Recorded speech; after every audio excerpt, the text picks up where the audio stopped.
Today we are going to briefly learn about the history of South India.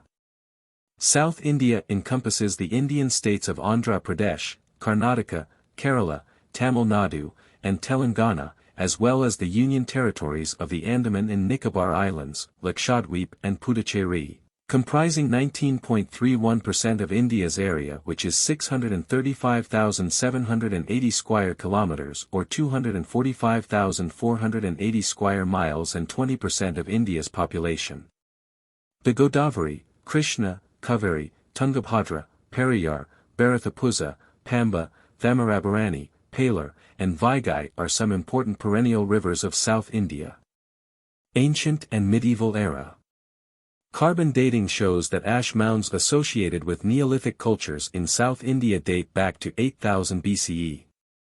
The Neolithic or New Stone Age is an archaeological period. The Neolithic began about 12,000 years ago when farming appeared. It ended about 6,500 years ago or 4,500 BCE. Although, in Western Europe, it ended in 2200 BCE. Artifacts such as ground stone axes and minor copper objects have been found in the Odisha region. Towards the beginning of 1000 BCE, iron technology spread through the region. However, there does not appear to be a fully developed Bronze Age preceding the Iron Age in South India. The region of South India was in the middle of a trade route that extended from Maziris to Arachamidu, linking the Mediterranean to East Asia. Trade with Phoenicians, Romans, Greeks, Arabs, Syrians, Jews, and Chinese began during the Sangam period, which was 3rd century BCE to 4th century CE. The region was part of the ancient Silk Road connecting the east with the west. Maziris was an ancient harbour and an urban centre on the Malabar coast.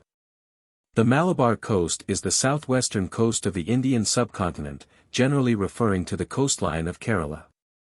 Maziris was situated somewhere around the present-day Kodungalur. The exact location of Maziris has been a matter of dispute among historians and archaeologists. However, excavations since 2004 at Pattanam, near North Paravur, have led to some experts suggesting that the city was located there. North Paravur, formerly known as Paravur or Parur, is a municipality and suburb in Ernakulam district in the Indian state of Kerala. It is a northern suburb of the city of Kochi and is situated around 20 kilometers from the city centre. Arachamidu is an archaeological site in southern India, in Kakayanthope, Ariyankuppam commune, Puducherry. It is 4 kilometers from the capital, Pondicherry of the Indian territory of Puducherry. Several dynasties, such as the Cheras of Karuvur, the Pandyas of Madurai, the Cholas of Tanjavur, the Zamorins of Kozhikode, the Travancore royal family of Tiruvananthapuram, the kingdom of Cochin, the Mashikas of Kannur, the Satavahanas of Amaravati, the Pallavas of Kanchi, the Kadambas of Banavasi, the western Gangas of Kolar, the Rashtrakutas of Manyakita, the Chalukyas of Badami, the Hoslas of Belur, and the Kakatiyas of Origalu, ruled over the region from the 6th century BCE to the 14th century CE. The Vijayanagara Empire, founded in the 14th century CE, covered much of the region of South India, controlling the lands of the modern states of Karnataka, Andhra Pradesh, Tamil Nadu, Kerala, Goa and some parts of Telangana and Maharashtra. It was established in 1336 by the brothers Harihara I and Bukka Raya I of the Sangama dynasty, members of a pastoralist cowherd community that claimed Yadava lineage. The empire rose to prominence as a culmination of attempts by the southern powers to ward off Perso-Turkic Islamic invasions by the end of the 13th century. At its peak, it subjugated almost all of South India's ruling families and pushed the sultans of the Deccan beyond the Tungabhadra-Krishna River region, in addition to annexing Gajapati kingdom of Odisha till Krishna River, thus becoming a notable power. It lasted until 1646, although its power declined after a major military defeat in the Battle of Talikota in 1565 by the combined armies of the Deccan Sultanates. The empire is named after its capital city of Vijayanagara, whose ruins surround present-day Hampi, now a World Heritage Site in Karnataka, India. Foreign trade of ancient South India. The economic prosperity of the South India depended on foreign trade at that time. Literary, archaeological and numismatic sources confirm the trade relationship between South India and Rome, where spices and pearls from India were in great demand. With the accession of Augustus in 27 BCE, trade between South India and Rome received a tremendous boost and culminated at the time of Nero, who died in 68 CE. At that point, trade declined until the death of Caracalla in 217 CE, after which it almost ceased. It was revived again under the Byzantine emperors, which is another name for the Eastern Roman Empire. Under the early Roman emperors, there was a great demand for articles of luxury, especially beryl. Most of the articles of luxury mentioned by the Roman writers came from South India. In the declining period of Rome, cotton and industrial products were still imported by Rome. The exports from the South India included pepper, pearls, ivory, textiles and gold ornaments, while the imports were luxury goods such as glass, coral, wine and topaz. The governments of the South Indian kingdoms provided the essential infrastructure such as good harbors, lighthouses, and warehouses to promote overseas trade. Trade route. The trade route taken by ships from Rome to South India has been described in detail by the writers, such as Strabo and Pliny the Elder.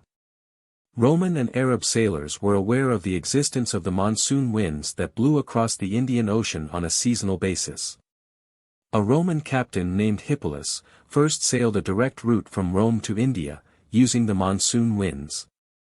His method was later improved upon by merchants who shortened the voyage by sailing due east from the port of Kana or Cape Guardafui, which is located in Somalia of the African continent, finding that by this way it was possible to go directly from Rome to India. Strabo writes that every year, about the time of the summer solstice, a fleet of 120 vessels sailed from Myos Hormos, a port of Egypt on the Red Sea, and headed toward India. With assistance from the monsoons, the voyage took 40 days to reach the ports of India, especially South India. Pliny writes that if the monsoons were blowing regularly, it was a 40-day trip to Maziris from Ocelis. Ocelis was located at the entrance to the Red Sea from the south. He writes that the passengers preferred to embark at Bakar or Vikarite in Pundya country, rather than Maziris. Because Maziris was infested with pirates. The ships returned from South India carrying rich cargo, which was transported in camel trains from the Red Sea to the Nile, then up the river to Alexandria, finally reaching the capital of the Roman Empire. Evidence of South India trading presence in Egypt is seen in the form of Tamil inscriptions on pottery in Red Sea ports. Imports and exports. Fine muslins and jewels, especially beryls or vidurium and pearls, were exported from South India for personal adornment. Drugs, spices and condiments as well as crepe ginger and other cosmetics fetched high prices. Even greater was the demand for pepper, which, according to Pliny, sold at the price of 15 denarii or silver pieces a pound, or approximately 453 grams. Sapphire and a variety of ruby were also exported. The other articles exported from South India were ivory, spikenard, beetle, diamonds, amethysts and tortoiseshell. The imports were mostly luxury items such as glass, gold and wine. Horses were imported from Arabia. Foreign exchange. The flourishing trade with the Romans had a substantial impact on the economy of ancient South Indian kingdoms, and the royal treasury and the export traders accumulated large sums of Roman currency. Pliny writes that India, China and Arabia between them absorbed 100 million sesterces per annum from Rome. This sum is calculated by Christian Matthias Theodore Mommsen to represent 1,100,000 pounds, of which nearly half went to India, the preponderance to South India. Mommsen was a German classical scholar, historian, jurist, journalist, politician and archaeologist. Coins hoarded by the early Roman emperors from Augustus to Nero have been found in the vicinity of the South Indian beryl mines, which produced the best and purest beryl in the world. At 55 different locations, mostly in Madurai and Coimbatore districts, these coins have been unearthed. Coins of all the Roman emperors from Augustus in 27 BCE to Alexander Severus in 235 CE have been discovered, covering a period of nearly 3 centuries. By far the greatest number of these Roman coins belong to the reigns of Augustus and Tiberius. After 235 CE, for the next 100 years, there are no coins that can be dated, suggesting a temporary abeyance of trade between Rome and South India.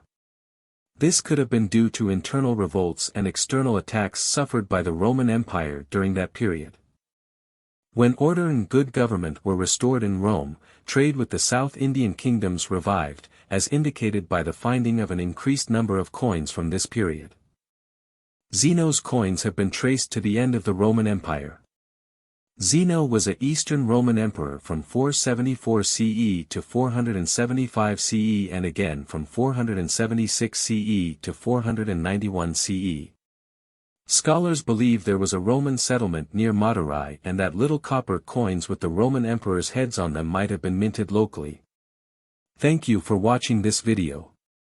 If you enjoyed the video, please do consider to hit the like button, also share the video and do consider subscribing to the channel.